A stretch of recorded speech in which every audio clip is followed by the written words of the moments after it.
warahmatullahi wabarakatuh. Nah, pembelajaran pada hari ini kita akan mempelajari bagaimana mengolah dan menganalisis data pada survei yang sudah kalian kumpulkan, yaitu terkait dengan pengetahuan sikap dan perilaku masyarakat terhadap pencegahan penularan COVID-19.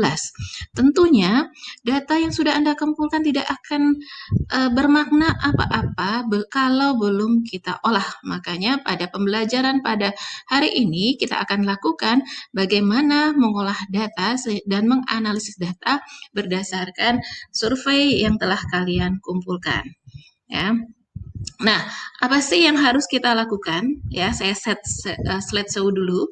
Ya, apa yang harus kita lakukan sebelum kita melakukan olah data statistik?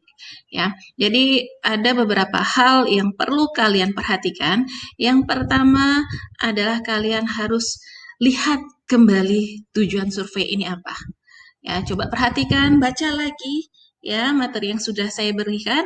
Tujuannya apa? Karena kalau kita mengolah data dan analisis data harus kita sesuaikan dengan tujuan pengumpulan data yang akan kita lakukan. Apa tujuannya? Kalau nanti Anda penelitian, apa tujuan penelitian yang akan kalian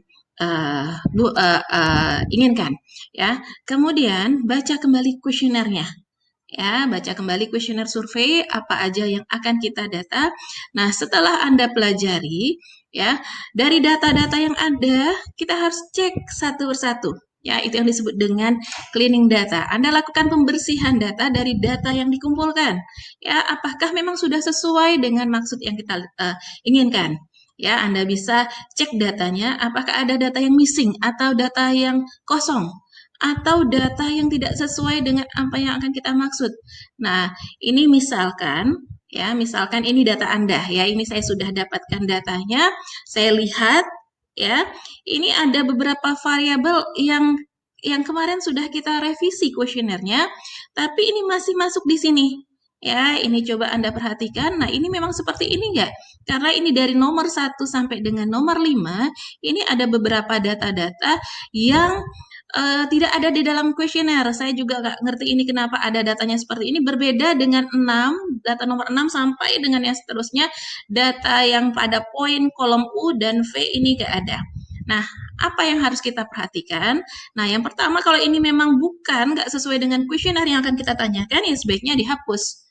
Ya, kemudian juga Anda harus perhatikan apakah ada, saya juga melihat nanti kita akan lihat prakteknya di data, apakah ada data-data yang kadang-kadang ini agak-agak aneh. Misalkan ada data kita menanyakan umur, nah itu di situ tertulis bukannya umur, tapi hal-hal yang lain yang tidak jelas. Nah itu juga perlu kita perhatikan apakah ini bisa kita rubah atau kita delete. Nah sebaiknya ini di delete aja ya.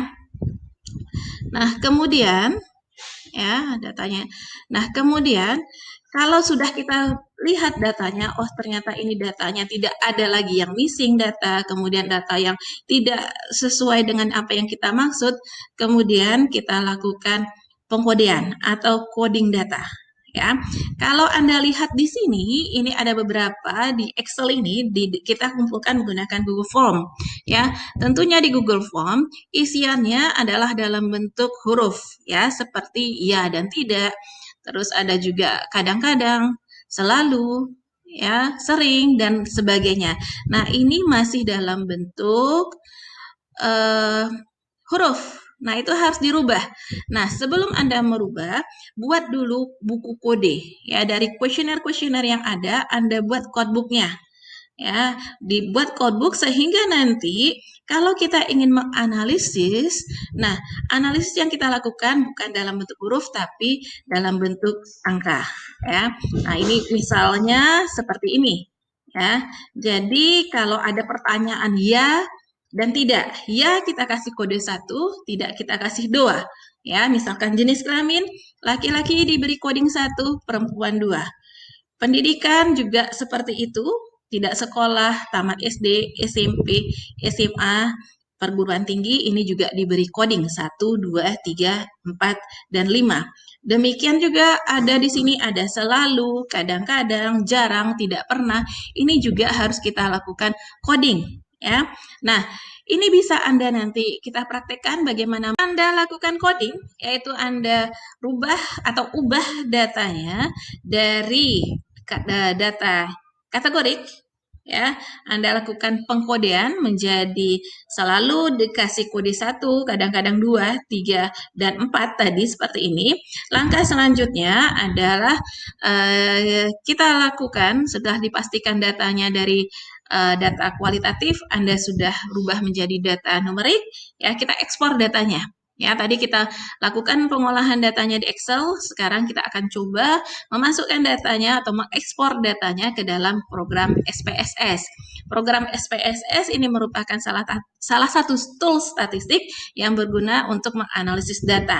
Ya, jadi Anda dapat melakukan analisis data melalui program SPSS. Ya, nah selanjutnya kita akan praktekkan dari survei yang telah kalian kumpulkan. Kita akan olah datanya dari Excel, kemudian terakhir kita masukkan ke SPS dan kita lakukan analisis data.